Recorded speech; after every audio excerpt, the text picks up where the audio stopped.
Sure, let's begin. Nidhi? Yes. Should we start then? Yes, dear. Okay. Very warm good evening to everyone. So today, uh, we are organizing a virtual lecture on the topic an introduction to transgender studies. Uh, Actually, we were going to organize this talk on the occasion of celebration of International Pride Day. So today's our resource person is Dr. Bulbul Gupta, Assistant Professor, Department of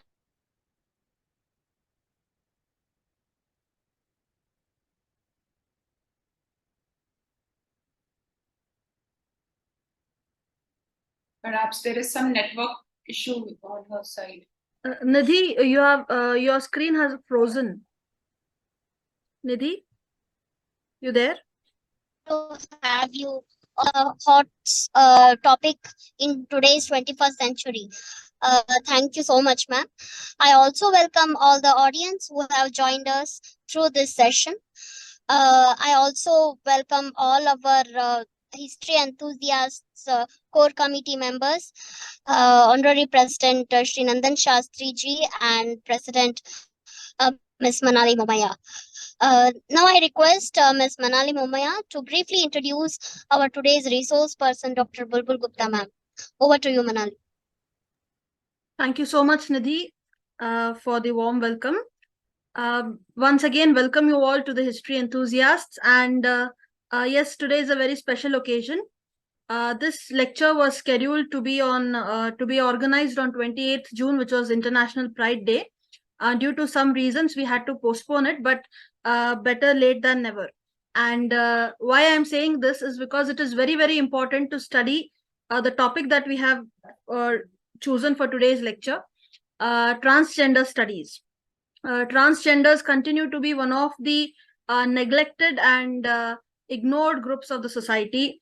They have been very much marginalized, and therefore it is important to bring them to the mainstream and to study about the transgenders, their lives, their issues, and the history in general. And being one of our objectives, it is one of our objectives to popularize such subaltern histories, and therefore I think today's topic is a very, very important one.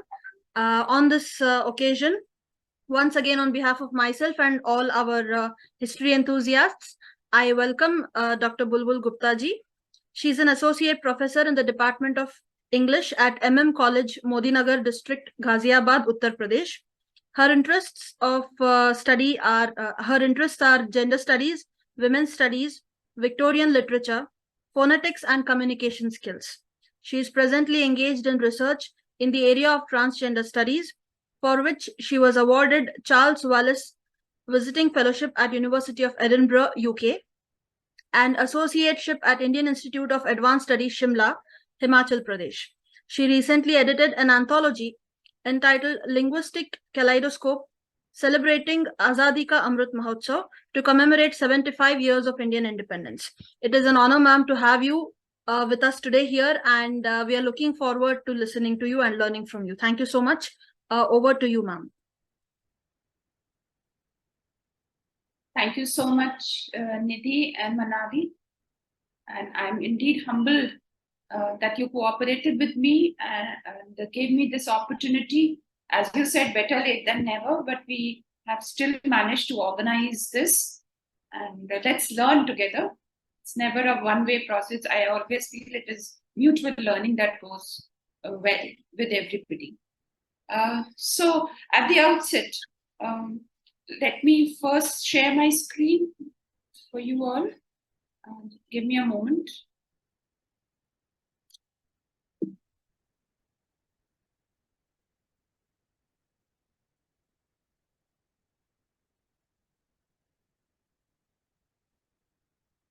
Yeah. Is my screen visible? Yes, ma'am, it's visible.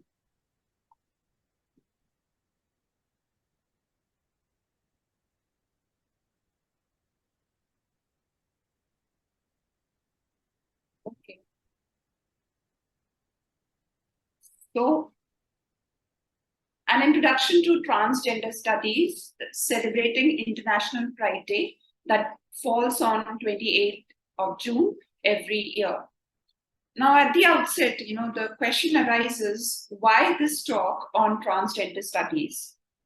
Now, let me take your attention to the statement by Susan Stryker. She's an American theorist and professor whose,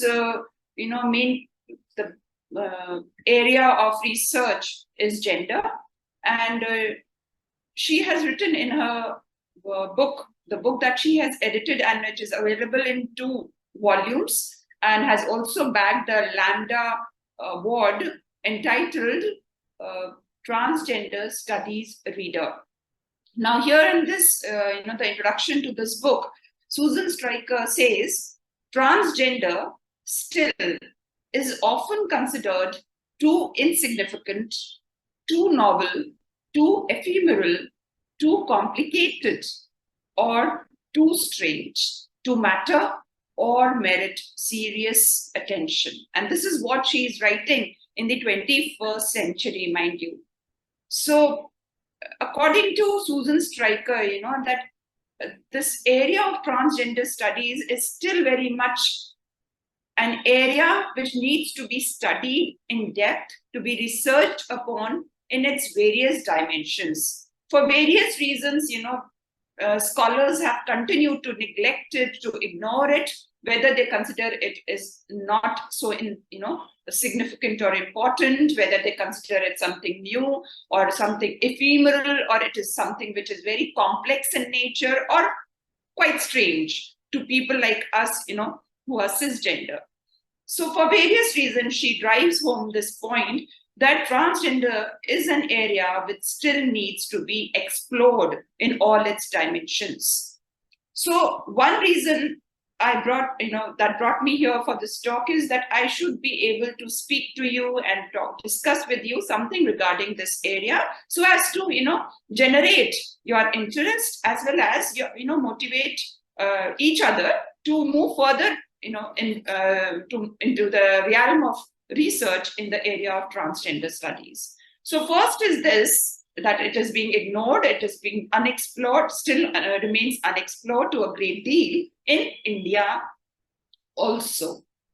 Secondly, what I can say, that to a large extent, as far as my knowledge goes, there is not even a single university in India that offers a complete, full-fledged, separate module on their curriculum on this area or the subject of transgender studies. Now, when you compare, this kind of paucity or scarcity of, studies or the amount of time and this thing space given to transgender studies in the universities of India with the universities overseas, you will be amazed, you will be surprised to know that overseas we have so many institutes that are devoted specifically and even solely to the study as well as to the research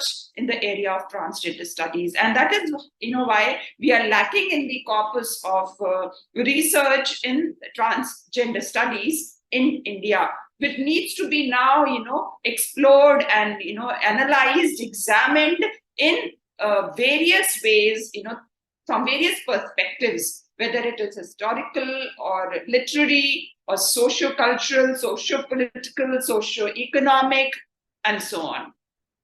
So that is why, let us know a little bit about this area of transgender studies.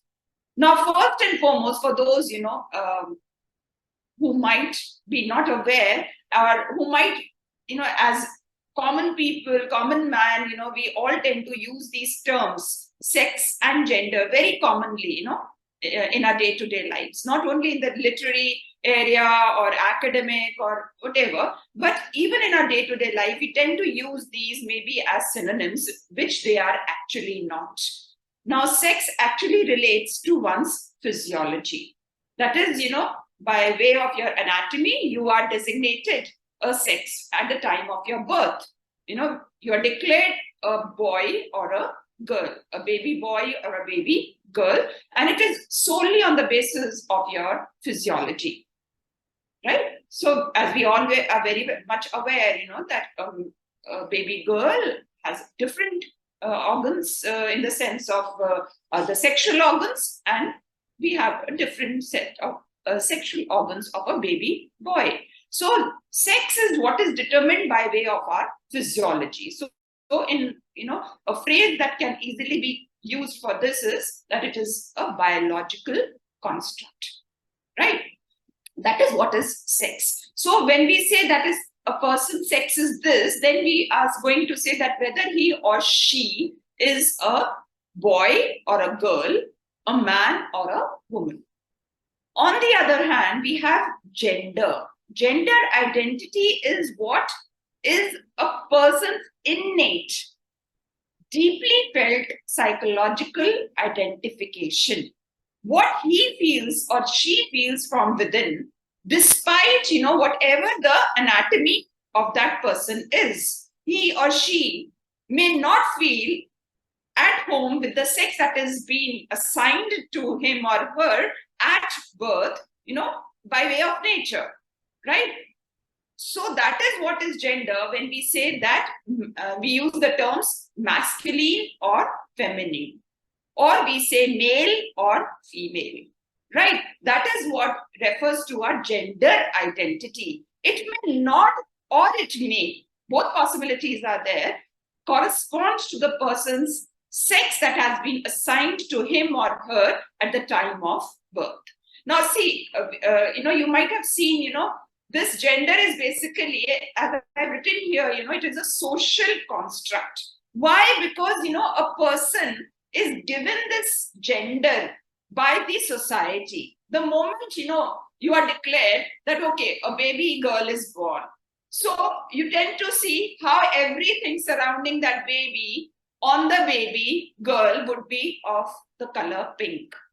As this baby girl would grow up, she would be given dolls. She won't be given, guns to play with. Similarly, as she would grow up, she would be asked to help her mother in the household chores. So whether she likes it or not, it is not essential that she wants to play with a doll. Maybe she wants to play with a tractor toy or a gun. But then she is made to, play with a doll.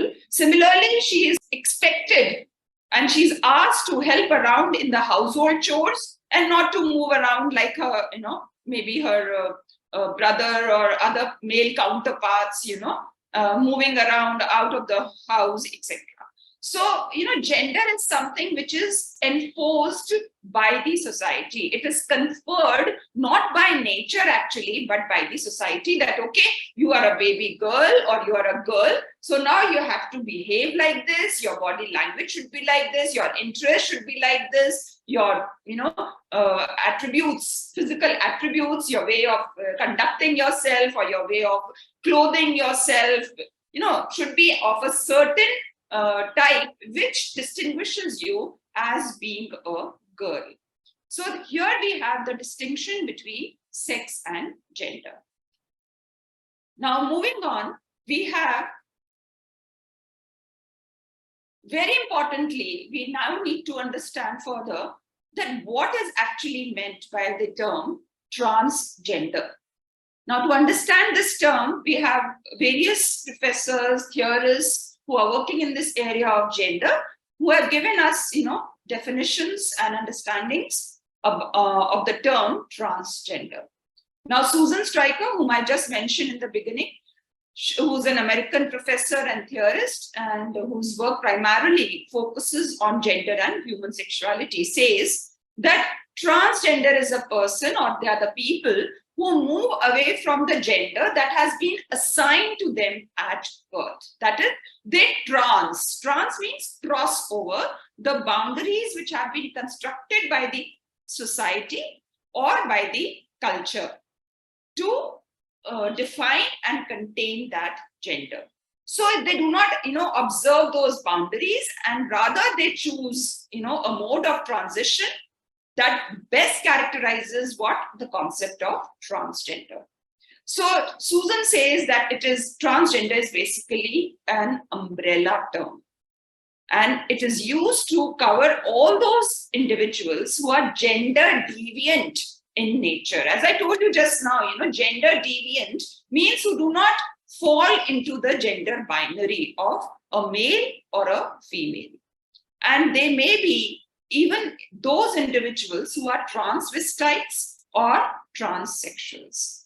Now, who are transvestites? To put it in a nutshell, transvestites are people who generally cross-dress.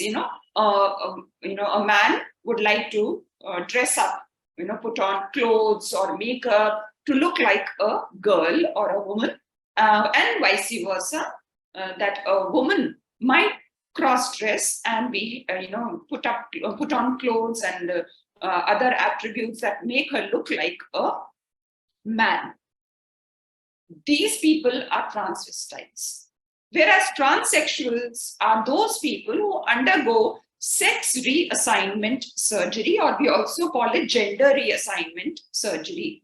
And they are the people who cross over, that boundary of gender to become a male or a female. They undergo these different types. This is altogether a very different dimension of, in the area of transgender studies, where we read about these different types of surgeries, where, it can be both from male to female or from female to male. And the different kinds of surgeries, the surgical procedures that these people undergo in order to become a male or a female. So these people are transsexuals. So Susan Stryker has called this transgender as an umbrella term, wherein we include all those individuals who are, who fall beyond the gender binary. And they also include, we also include in them the transvestites and transsexuals. Now, another transgender activist and author of America, whose name is Leslie Feinberg, has given another viewpoint about transgender. Who are transgender people? Now, Leslie has given has given a radical meaning to this term transgender, and she Feinberg says that transgender is a pan-gender movement of oppressed minorities. Just now, in the introduction, as Manali, very aptly pointed out, that these are the marginalized people who are subjected to much violence, discrimination, prejudice, all sorts of, hatred, and every kind of neglect and we ignore them, in our lives. So all these, oppressed minorities, in which Feinberg includes, as I told you just now, the meaning of transsexuals. So according to Leslie Feinberg, we include in transgender all those minorities, such as one is transsexuals, then another is the butch, or the, we call them this is a slang, lesbian. So a butch is basically a lesbian who exhibits a masculine identity or gender presentation. Then we have drag queens and even the drag kings. Drag queens are those males, generally they are males, who use drag clothing or makeup to imitate the gender, female gender identification. And on the other hand, we have drag kings, who are those people, usually females, it's just the opposite, who put on these clothes, drag clothes, and all these other signifiers to look like a male, right? And both the drag queens and drag kings, they do all this in order to, basically for theatrical purposes or entertainment purposes. And then we have cross-dressers, that is, I told you just now, transvestites. All these, are included in this term transgender, which Feinberg calls a pan-gender movement, who are being oppressed in the society and who, together form some kind of a revolutionary cause with one another in the name of social justice. Then we have another definition which is given by Vivian Namaste. Now, Vivian Namaste is a Montreal-based transsexual activist and theoretician. And in the book entitled Sex Change, Social Change, Reflections on Identity, Institutions, and Imperialism, she has again, called transgender an umbrella term. And how does she define it? As constituting all those people who do not fit into normative relations between sex and gender. Again, the same that we had just, read about, that, a person who is born with the female genitals does not feel that he is a female, but, psychologically identifies himself as a male, right? So there is no one-to-one relationship here between sex and gender. So all these people, they fall into this umbrella term of transgender. And again, Vivian also has, included all these. I think I have now told you who are transsexuals, then drag kings, drag queens, transvestites. Okay, intersex individuals are those people who do not identify with either male or females. They, their genitals do not correspond to either of the sex of a man or of a woman. So Vivian includes even those people, these individuals, intersexed individuals, into this into this umbrella term, transgender. Then there is this article, Transgendering, where Wendy and Susan, they have explored this prefix trans in the word transgender and have given certain, meaning to this prefix called trans in 3 ways. So in the first meaning, trans, stands for change or transformation, where we transform the body, change the body from male to female or female to male. So they do not feel satisfied with their genitals, with which they are born. And thus they feel like, transforming them, changing them into the different sex, right? To the opposite sex. So the first meaning that Wendy and Susan attribute to this prefix trans in the word transgender is change of the body from male to female or female to male. Then the next meaning that they give is across. That is, a transgender person is one who moves across genders without undergoing any surgical procedures. So first one was when they're changing their body, right, from male to female, how? By way of surgical procedures. But in the second meaning, trans can also imply those people who do not undergo any medical procedures, yet they deviate, right? Yet they change themselves. How? By way of external changes, bringing out other changes, like maybe, they dress themselves up by their body language, maybe by choice of sex partner, or, other bodily changes. So all this, will help them to assume a gender identity which they identify with. Then the third and the last meaning given to trans in the word transgender is those people who have gotten through gender. That is, they do not actually remain constricted or, limited by the boundary of gender. They altogether refuse to accept this very, essentialist attribute of being a male or a female, right? So this is what they say, that gender is like surpassed altogether. Now, this is one meaning which is very uncommon and which is important, very important to gender theorists, because, it is only this meaning that would help them to eliminate or to bring about the possibility of eliminating gender oppression altogether. But this is something, which to me seems to be a utopian utopia. It's not that easy, to refuse gender, because we all live in very, hierarchical and kind of, even I can say to some extent, orthodox societies, especially in India.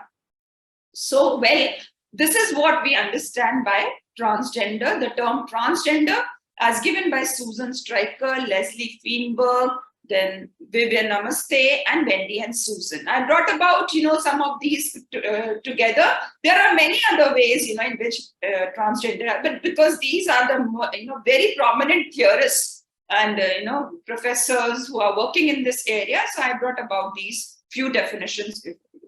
Now, why, why should we, or what is basically the constituents of transgender studies? Why are we trying to, delve into this? So the first thing is that we are trying to understand how the various phenomenon of our society pertaining to gender, sex, sexuality, embodiment, identity, all these have been understood over the, period of time. How are we, looking at these? How are we criticizing them? How are we forming new types of knowledge and practices in relation or in light of the more recent transgender phenomena? So, as you know, we are trying to trace the shifts that have taken place, right, over, at least 2 decades ago in context of these transgender people, whether, whether their lifestyle or their acceptance in the society or their economic and political status, has it, changed? Or if it has changed, then has it changed for a better or even for the worse? Then we are transgender studies explores a range of phenomenon related to deep, pervasive, and historically significant changes in attitude towards and understanding of what gender means and does in a sometimes chaotically post-modernizing world. So gender, is a term that is being understood, re-understood, defined, redefined in this post-modern world. So this is also a very important aspect of transgender studies, that we are trying to understand the changes that are occurring continuously as to in relation to this term of gender. So it provides a wide-ranging critique of the conditions of contemporary life of trans people, as well as new understandings of the past and novel visions of futurity. That is what I think a scholar's merit goes, that he or she should be able to provide a vision for the future, and probably a brighter future for these trans people. Now, when you are, we are trying to delve into this, area of transgender studies, what I would like here to do is help you understand certain terms that you would come across very frequently when you are studying the critical material, in the area of transgender studies. So these terms will help you, to understand the criticism that has been there.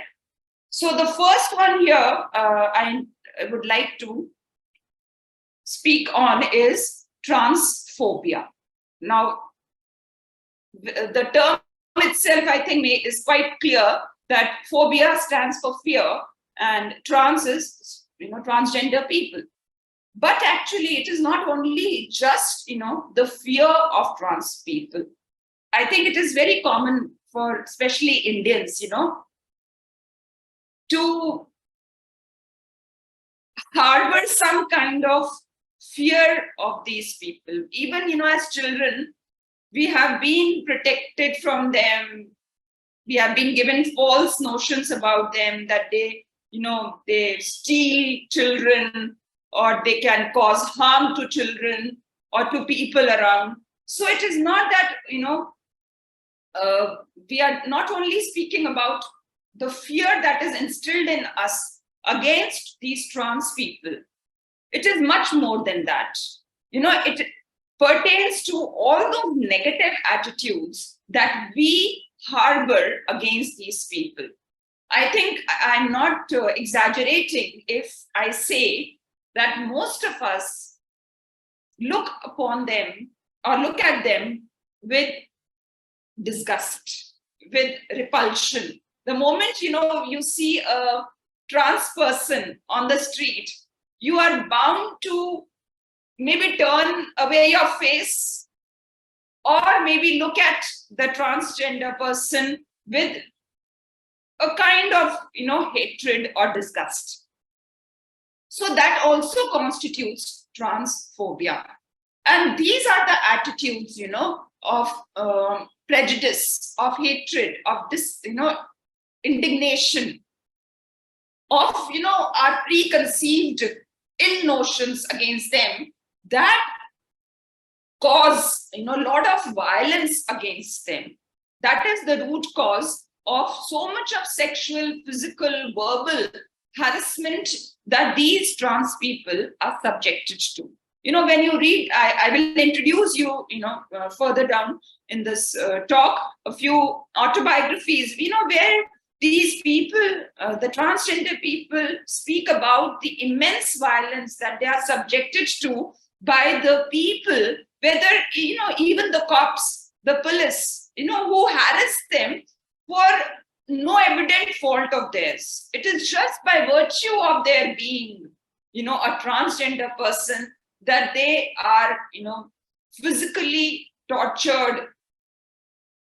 It is extremely painful to read those, excerpts in these autobiographies, wherein they tell that how they have been beaten up brutally, made to kind of take off all their clothes, in the police stations, all, just for the sheer enjoyment of the police personals. Like, there have been instances like this. So transphobia is a very important term to be understood, because it actually, helps us to understand the violence that is perpetrated against them in the society. Then, there is Talia May Becher, who's again a professor at Los Angeles. And Talia says that, transphobia occurs in a broader social context. And that is the reason why we put these transgender people to disadvantage. And, we even promote and reward those people who are against the transgender people. Now, transphobia, Talia says, can be manifested differently in different cultures. Like in Latin America, the representations of trans people is done by even, associating them with being a criminal. Then in certain contexts, like the therapeutic context, transgender people are viewed as being mentally ill. So, these such representations, may not be found in other contexts like sex work. But this is how, we see that these are different ways in transphobia exists, whether we call them criminals or we call them, mentally depraved people, psychologically depraved, whatever. But transphobia has different manifestations. That is the, gist of it.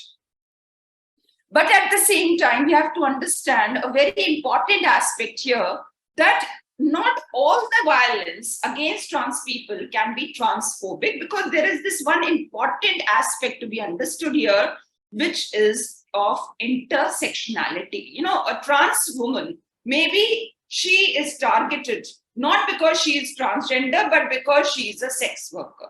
So there are two, kind of aspects that are working together, but maybe the cause of violence against that particular transgender person is not because that she is a trans person, but maybe because she is a sex worker. So there are, this intersectionality is a very important aspect or dimension to be understood when we are trying to explore this term transphobia, as well as, in general in transgender studies, because a transgender person may be, exploited or harassed for various other reasons, like belonging to another class or another race. There can be different dimensions to that also. So now we come to another term, that is passing. Now, what does passing mean? Actually, it refers to all those ways and methods by which an individual tries to hide the original sex. Original sex here refers to the sex that is assigned to him or her at the time of birth, but without undergoing the surgical procedures.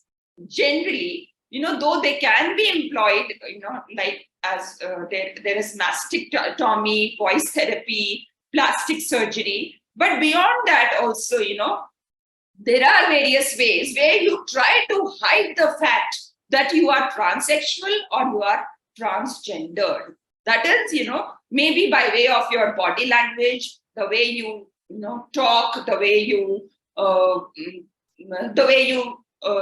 clothe yourself, or the way you comb your hair or style your hair, your body posture. All these can be different ways and means to hide the fact that you are transsexual or transgendered, and to prevent yourself or to present yourself as being a real woman or a real man. So it is biologically, you can very well understand this fact that it is quite easy for a woman to pass as a young man than for a man to pass as a woman. Now, what is the need for passing? Why do they want that we should not be caught? We should not be understood by people. That people should not really come to know that we are transgendered, because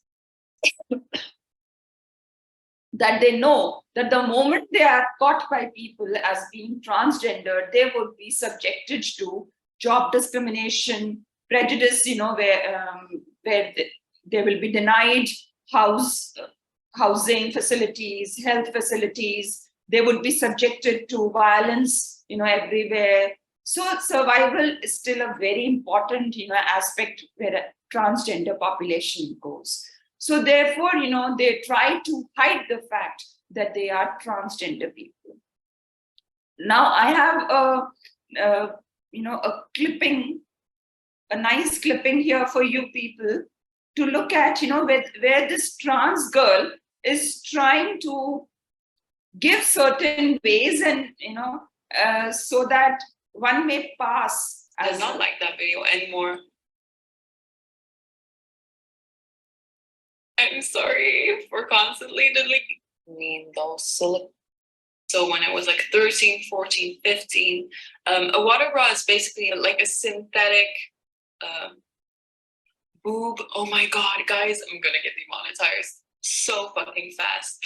YouTube world was friends with one of my best friends. Can I also take those pills? And was like, did not.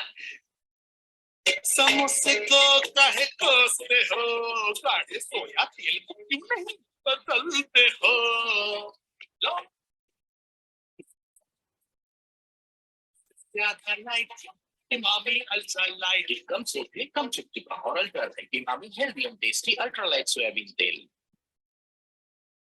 Now I don't need them anymore, but they like I don't know. My hairline is kind of square, and also my hair is like a little thinner around like here usually. contour these parts. You should contour always. Like contouring is an essential for everyone. In your hairline, it's like we're just plain brown eyeshadow, and overall not aesthetic. Biological males have longer faces. My face is actually kind of long. If you want to get like a more cutesy, young, feminine, I'm glowing from within and I don't want to die look, what I do is I apply blush right almost like under my eye, so very high up and along my cheekbones, so that your face looks a little bit more, it looks like, oh, I'm high-waisted jeans are a lifesaver. I swear to God, if the low-waist jeans from the 2000s ever come back, I am gonna yeet myself off the earth, because that was not a fun time. And like slimming in your waist, I don't look 9 months pregnant, feminine figure. You could pad. Why did I make that move anymore? Because like this is not the most flattering. You should also not like overcompensate and posture so much that you're in pain. That's not fun. We're not trying to do that. So if you just try to have your shoulders back or a little just like back and relaxed, it will make you look saying your last video was better. Expertise on, like I don't have expertise on training your voice and things like that. So I don't want deleting that shit right now. Cheesiest thing ever, but it is true. Confidence, even faking confidence, and mind you, I fake my confidence 100% of the time because I secretly hate myself. I mean to us that the only person we really have is ourselves, and in the end, you should rely on yourself and your ability to shine. Be like, fuck you, I look amazing. We're in quarantine, the whole world is going to shit. Is the whole passing thing. I don't want to make anyone feel bad about themselves if you're not fixated on passing all the time. I actually think it's really healthy. It's good for anyone, but sometimes if you really do want to pass more to fit in like the gender binary, it can help your self-esteem, but just don't get too carried away with it, because I did. Sometimes I can just be so about looking different while comfortable with yourself, and I don't want to make anyone feel bad about themselves that they should pass more, because in reality you should just do what you fucking want and what makes you happy. Because as I've said like 100 times, transitioning is about becoming happy, not about becoming a perfect feminine.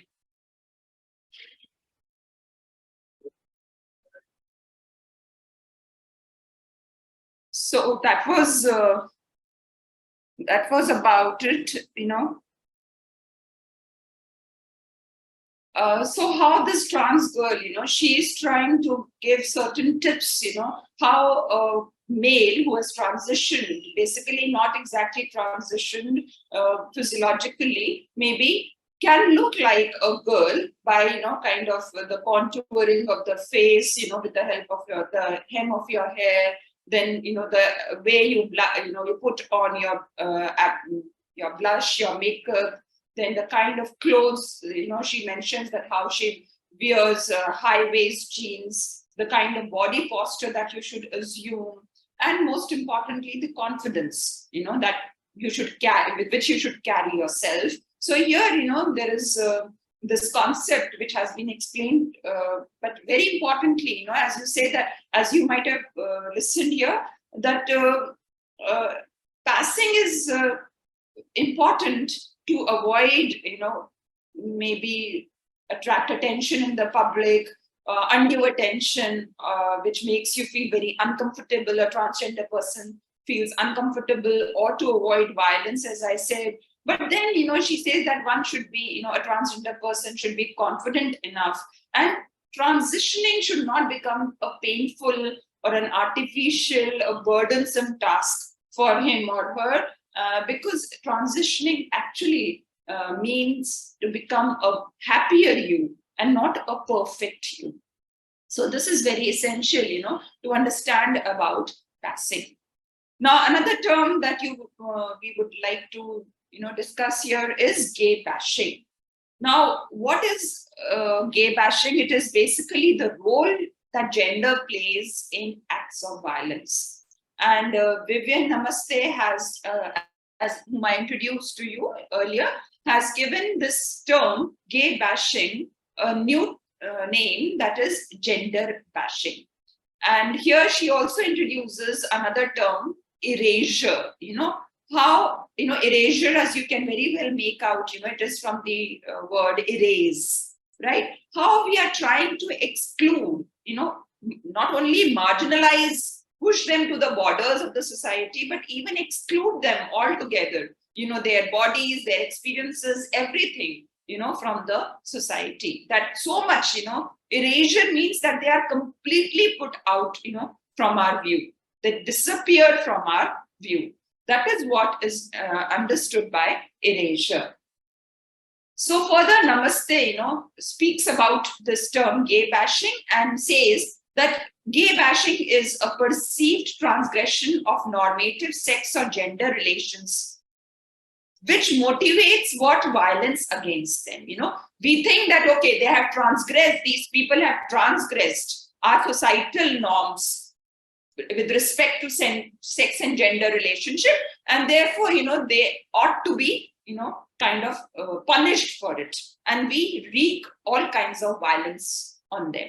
So, gay bashing can also stand for assault on those transgressive bodies, right? Where we are trying to police, we are trying to limit, we are trying to curtail, we are trying to monitor their gender presentation, both in the public and private space. And then finally, gay bashing examines the ways by which, as these transsexual and transgender people, they are rendered invisible. That is, invisible means, as Namaste just now introduced this term, erasure. They are simply erased by the key texts that ignored violence against transsexual and transgender people.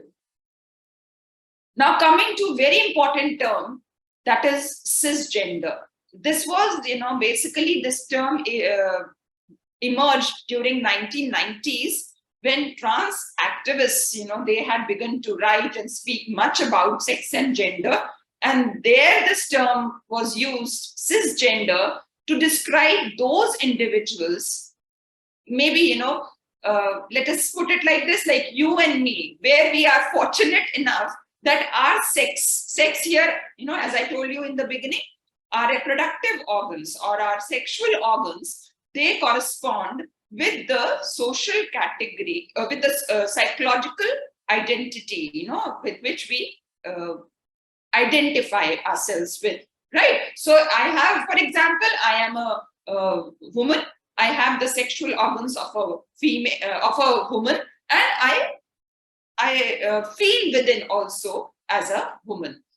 Such people, there is no dichotomy, there is no ambivalence between their sex and gender identity.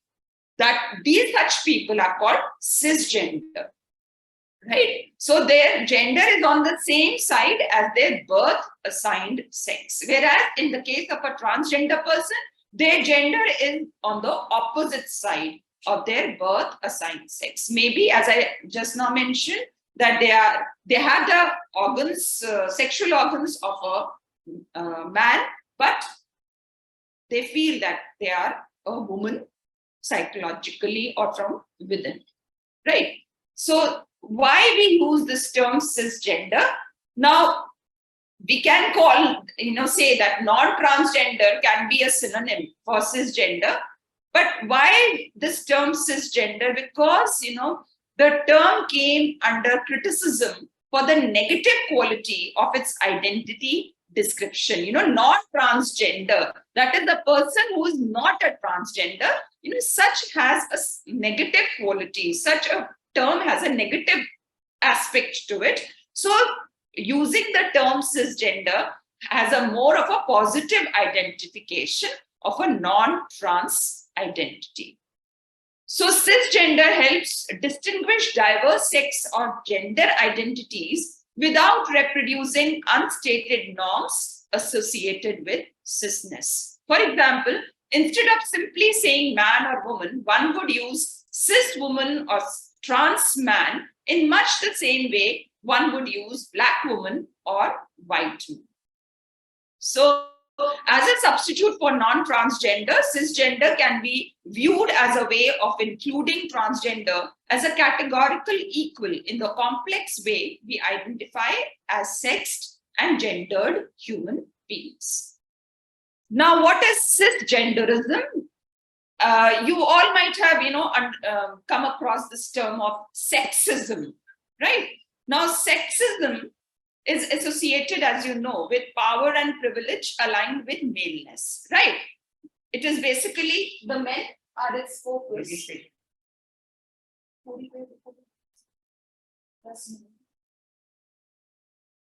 With maleness as it focuses on men and that which is masculine as being valued above women and that which is deemed feminine, right? But cisgenderism expands the oppression that is captured by capturing not only power and privilege associated with being male, but also the power and privilege of identifying as someone whose gender identity aligns with assigned sex at birth. So sexism, we say, is the oppression. Why? Because, by virtue of being a man, that is what is, the kind of power and privilege that you assume, right? And the kind of violence or harassment that they perpetuate by virtue of being a man. But the kind of oppression which you perpetuate by virtue of being a cisgender person is cisgenderism. Like here, there is a wonderful example given here, like a cisgender woman who does not want, maybe, she works in some institution, and there, there is gender neutral restrooms that need to be built, but she is not happy with that. So this is not sexism, this is cisgenderism, right? So we do not like people, we oppress those people who do not have a correlation between their sex and gender, and we put them to much of, harassment or oppression, whatever, right?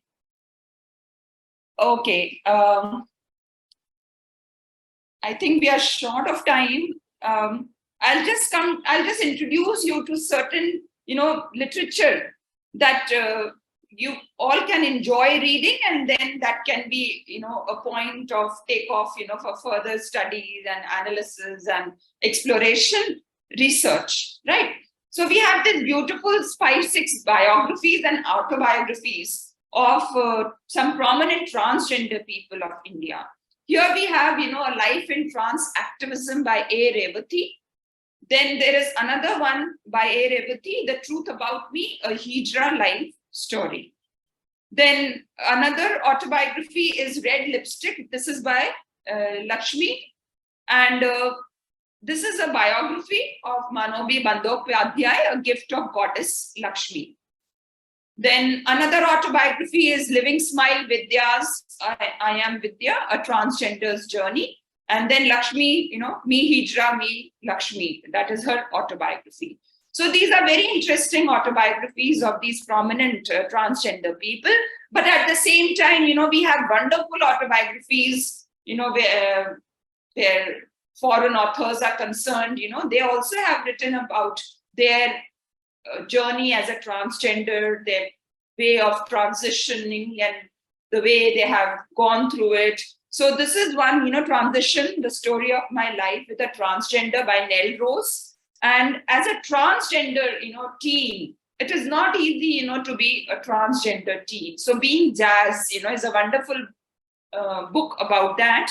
And we should be very, very, sensitive to this particular area, where parenting is concerned, how a mother or a father, how they manage to be a parent, a good parent to a child who is a transgender, how they help them to cope with the immense struggles, on every front. They have to, wage a battle, whether it is, societal, familial, or psychological, on every front, they have to wage a battle. So these are two books which are very good for this. And then, as I mentioned to you, intersectionality. Here we have, two books, Becoming Eve, where, a person who have two identities. One, that she is a rabbi, and then another, she is a transgender woman. It is very difficult for such a person, because certain communities, societies have so much of orthodoxy, and they're so conservatives that it is very difficult for these people to survive or to lead a life that they want to. And similarly, there is another one by Samra Habib, We Have Always Been Here.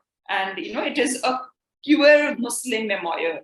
So, these two books bring out this very important aspect of intersectionality vis-a-vis the transgender people.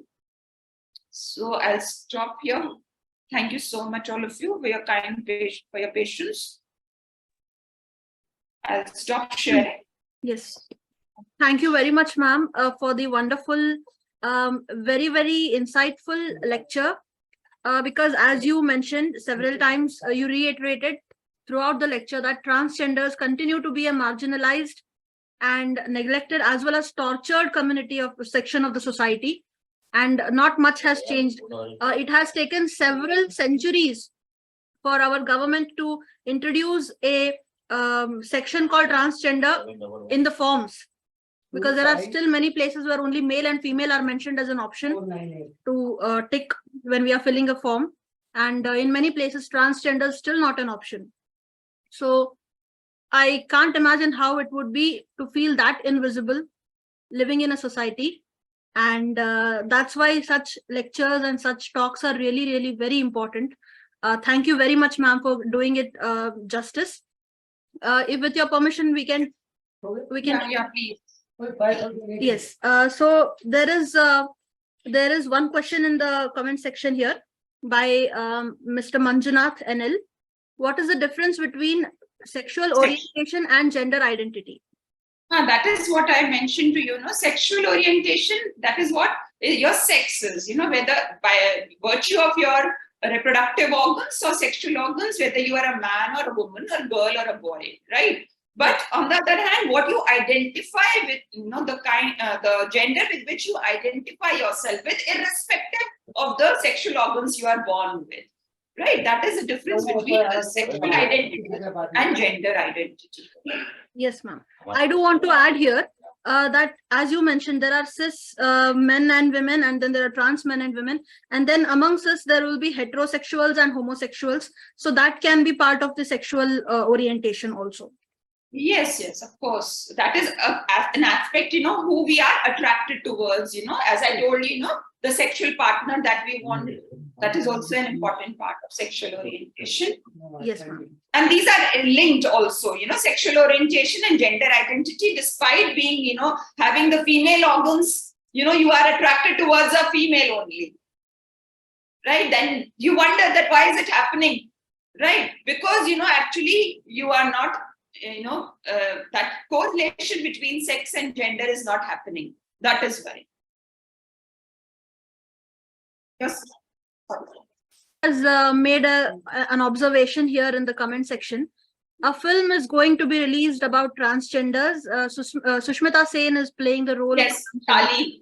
There are many other, that is also I'm working on. There are many other transgender, movies based on transgender people's lives, or, where we have number of Bollywood movies, where we have different types of transgender people who are portrayed, like, right now I'm forgetting the exact names.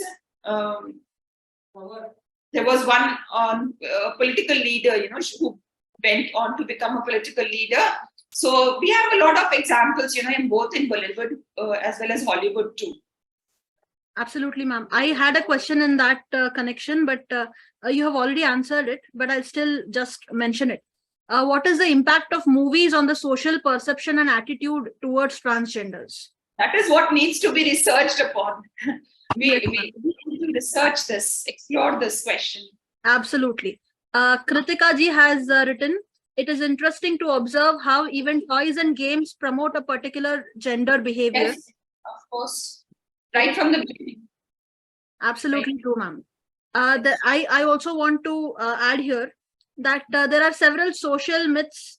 For example, transgenders or homosexuality is it is influenced by social media exposure or fashion, etc.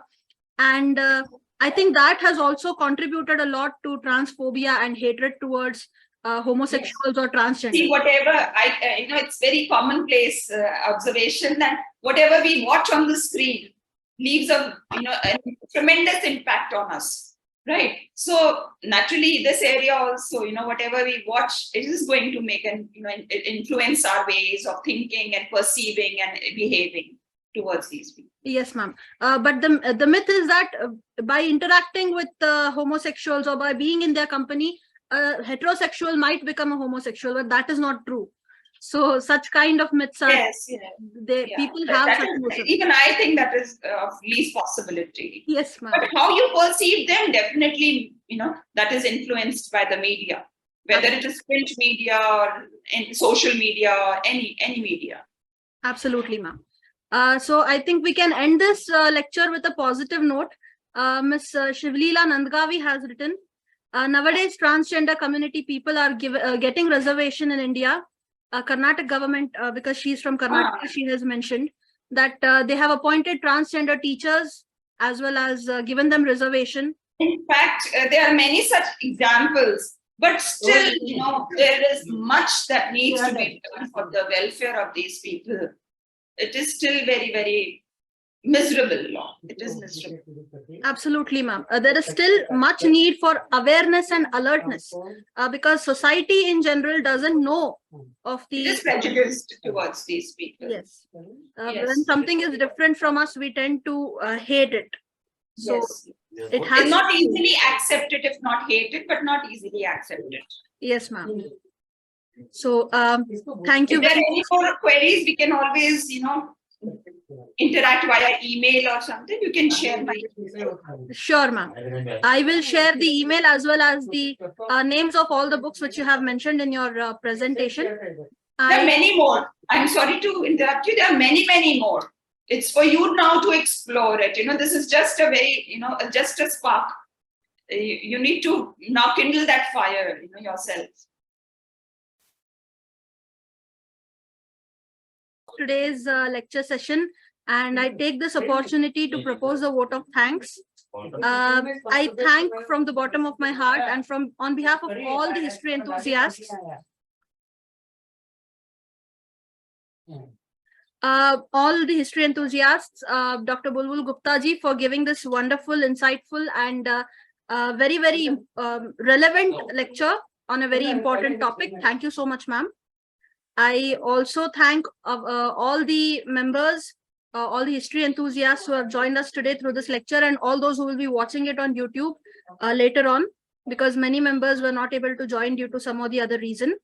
And I thank our Vice President, Ms. Nidhi Katti, and our executive member, Dr. Aditya Hegde, for joining and for being part of today's session. Thank you all so very much. I just want to make an announcement before signing off. We are going to organize a one-day webinar on the history of Indian English literature on 17th of this month. And we will soon be releasing the brochure. I request all the interested members to kindly sign up for it and be part of it and learn much more about the Indian English literature, both pre-independence and post-independence. Thank you all very much. Your support means a lot to us. Signing off here. Goodbye. Have a nice weekend. Thank you so much. Thank you. Thank you, ma'am.